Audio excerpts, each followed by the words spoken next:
Hello and welcome, my friends. It is I, Jaffa. Today's video is a remake of a previous video that had some audio issues. Rather than trying to enhance them, I just decided to re-record it. This game is called Floating Point. It's available free on Steam and is a wonderful little physics-based game where you are playing as this tiny little floating point dot, and you have ropes that you throw out that capture things, well, hook onto things. You use the left mouse button to throw out the ropes. You also use the left mouse button to draw them in. So the more you hold, the more it draws in. Right mouse click is to release the rope completely, and so you use the water physics of floating up or the air physics of floating down or falling down, and swinging the rope to build up momentum. The more momentum you build up from the swinging, the higher these bars get. These bars are your goal. To get them tall, you have to get a lot of momentum going, and the point is to get them high enough that they're worth a lot of points, and then collect them. Now, as you can see, I'm not doing a real good job on this particular video. I have played this for hours. I normally do better, but I have also found a failing in myself is that I have a problem narrating and playing this game at the same time.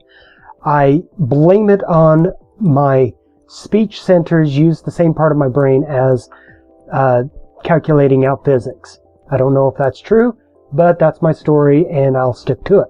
So, fun little game. The controls are just simply the mouse. You have zoom with the roller, left mouse click, right mouse click. They say that the middle click is to screen capture. That does not work with my mouse for some reason. I don't know if it is my mouse or if something else is going on that they didn't change the menu. Mine apparently for screen capture is F12, but I don't know if that's a Steam thing or if that's a game thing. Next level is enter. M toggles the music. So if you don't like the music, the little ambience, it does get a little loud in my earphones once in a while. And so I usually play with it off. But then again, I'm also listening to the TV while playing the game half the time anyway. So simple little game. The major problem that I found with the game that is in the development, not just in the ability to play, is the escape menu. All it does is it pulls up the menu as an overlay. You still have the full control of the mouse. Apparently not. You only have the right mouse button. But anyway, you still float. So as you're hanging there and you go into this mode, you're losing momentum.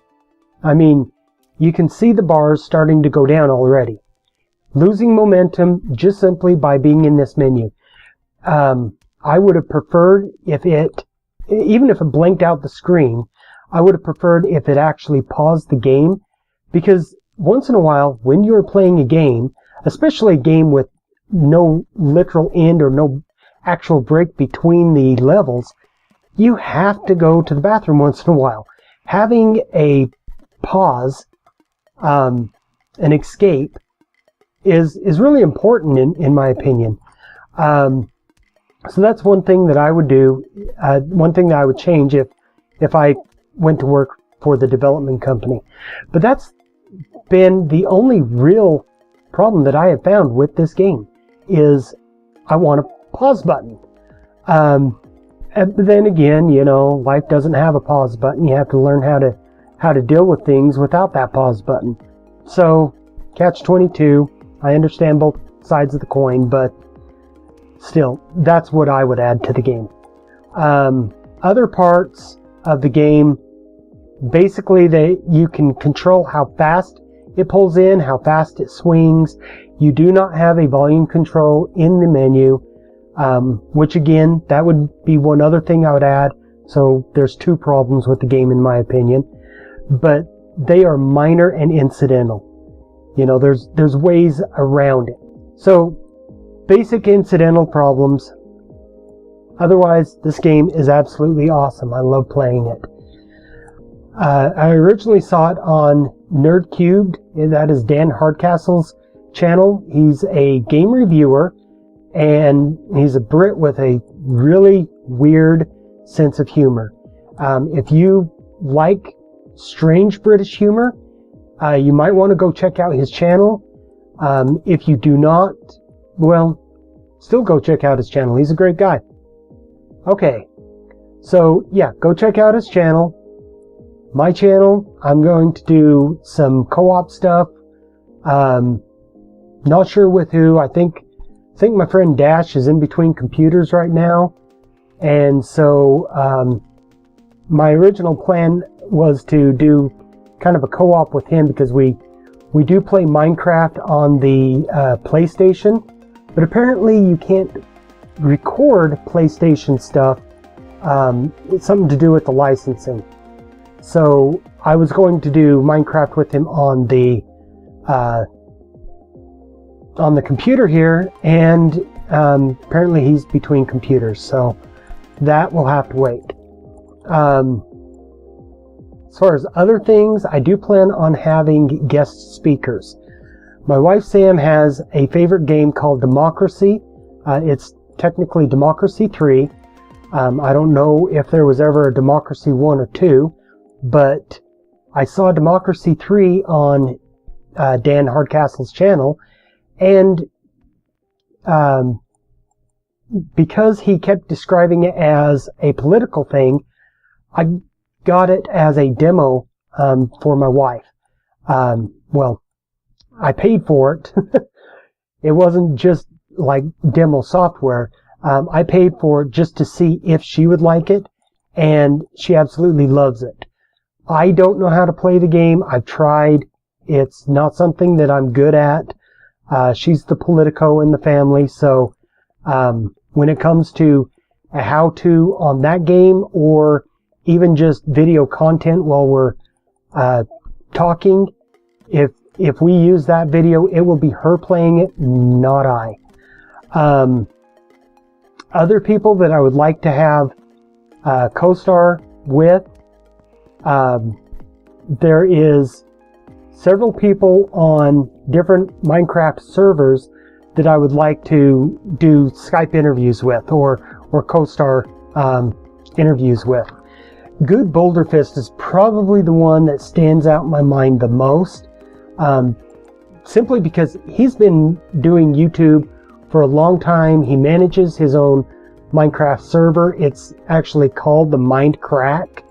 I don't know where he got the name, but he has, I think there's like 20 people that play on his server now, and they're all friends. They all hang out together when they can. They're from different countries, etc. But they go to the Minecons and the PAX cons, or whatever it's called. PAX East is the latest one that they went to, and a bunch of them actually rented a house together. The house slept like 12 people, and so they each had their own beds. But they rented it together, and it was like half the cost than all of these guys renting motel room together individually. So yeah, they're all friends. They get along. They've gotten along for years. Good started this thing up. I don't know who the first person he added was, but yeah, he just started it up and has been inviting people on. I like the way that they handle their community, because it is a majority rules. First off, everyone that pledges to get onto Minecraft or Mindcrack has to be approved by all Minecraft people. In other words, if one of the players has a problem with you, they don't want that showing up on the server. So if one person has a problem with you, you know, it's best that you just not join at that point. Other than that, the things that they do on the server are majority rules. When it was time for a server reset, it was discussed about, they have a monthly call. I learned that just recently from Good, from watching one of Good's videos. They have a monthly call, and they discussed resetting the map and basically changing their own venue, the way that they do things. Because the way that it was is everybody was doing their own thing, making their own builds, and very little community effort. That's what single-player worlds are for. Ep002, who is another Minecrafter that I watch, he has a YouTube video series that's very much like what I want to do, in that where he goes in and he just plays around, he builds things, he actually reads the comments on what the viewers would like to read, and I will address my comment section here in a minute. But anyway, he reads the comments to see what viewers would like to see, and then basically does that.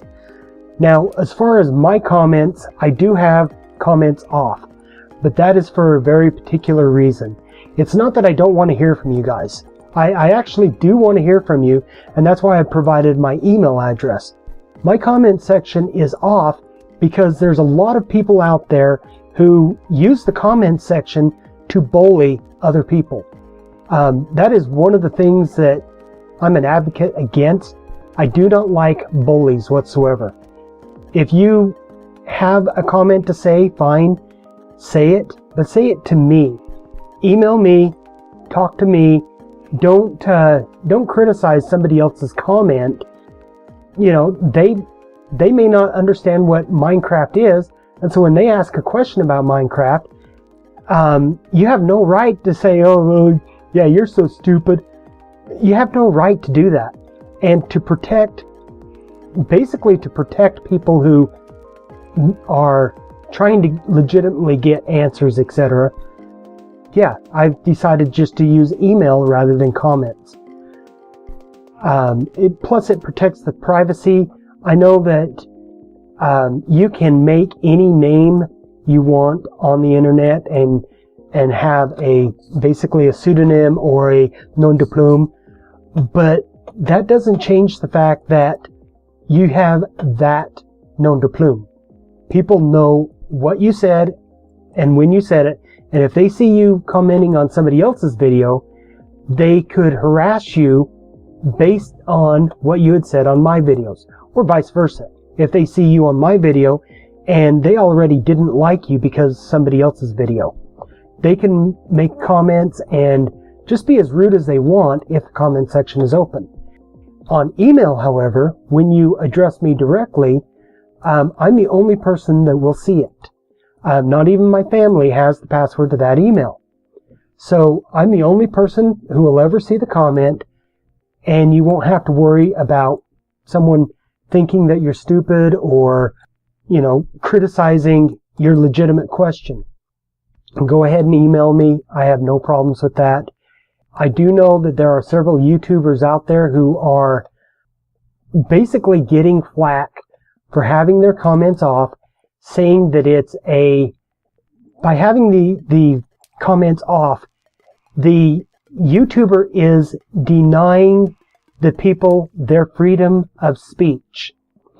And this is about the only thing that I know in political.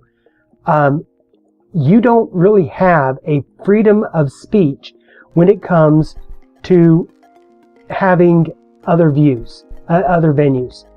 In other words, my channel, my rules. Just like you can't write in to a news company, a news channel, and demand that your voice be put on the evening news. They have the right to say no. So, yeah, YouTube comments on my videos, I have the right to say no to you making those comments on my videos. I do not tolerate any kind of bullying.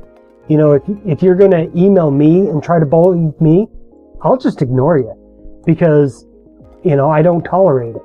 I'm going to go ahead and stop on that note because I don't want to get into a rant. I have another series dedicated to the ranting called the Grindy Soapbox.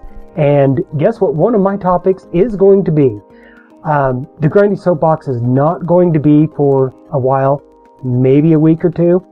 But yes, I will be covering the topic of bullying and how YouTube commenters are literally bullying the YouTube creators, the video creators. And yeah, I will just go ahead and save that for the Grindy Soapbox. But look forward to that sometime in the near future. As for right now and for always, may peace find you well.